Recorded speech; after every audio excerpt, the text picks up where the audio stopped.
You know, over the last 2 weeks, we've been talking about the incredible work that God's allowed us to have a part in Africa. We talked about Kenya, we talked about Zimbabwe, but there's a new exciting thing that's happened just over the last year or so that I wanted to bring you up to date on as well. It goes back to, I believe, February of 2022, and we had a family visit our church. Now, this is a family that used to be very active in our church, and then they had to move. They hadn't been back in our building for 9 years. Although I don't believe in chances, it just so happens by the providence of God that was the week that I had done a Zoom call interview with Gift. And Gift had been wanting so badly to begin a work where he had been preaching, but they didn't have churches in Malawi.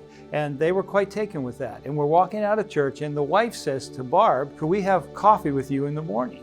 And we said, sure. So we met them in a coffee shop. Long story short, as we talked, we began to include Gift in some of those talks on the phone. And it turned out that this dear couple, this family, had some of God's money that they wanted to invest in the work of God. And as we talked, it began to become clear that maybe the best place for them to invest would be in Malawi. Do you know that we've already built 2 churches in Malawi, and they have pastors. They're up and engaged.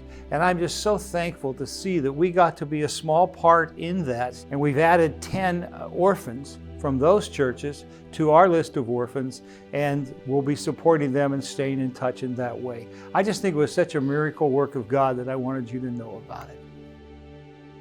One other thing that I need to tell you about our mission work is that over the years, several of you have asked me about the possibility of maybe having a well drilled in Zimbabwe in memory of a loved one or in honor of a loved one that you have. And for a while, I didn't quite know what to do with that, but now I can tell you, yes, we can. If you would like to have a well drilled, a legacy well drilled in Zimbabwe in a village that has no running water otherwise, we can do that. The cost is $6,000. That includes the drilling and of the well, and also the solar panel that runs the pump that gets the water out of the ground. So any of you, and we can have a plaque made specific to your desires and needs in that way. Then I need to just tell you, I have this dream. And it has to do with legacy gifts as well, if you would want it to. But you know, we have these 7 churches. They're all having church, and they're doing a great job. But there's no Sunday school, there's no kids' church for them. The kids are out running around while the adults are in church.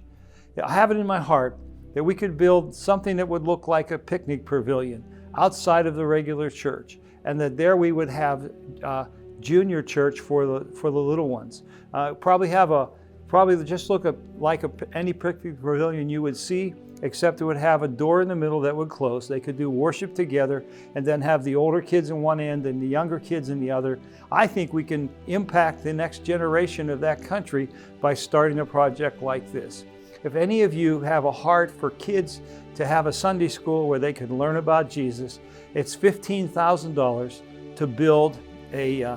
to build one of these pavilions where we'll have church. If we can get the world to settle down and be safe again, we'll then take a small team over next August, and we'll train teachers.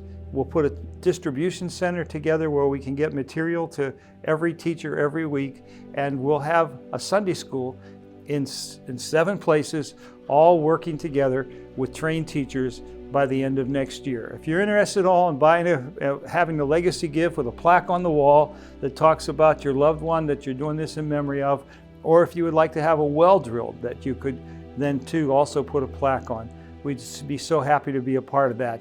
God bless you. I just wanted you to hear that.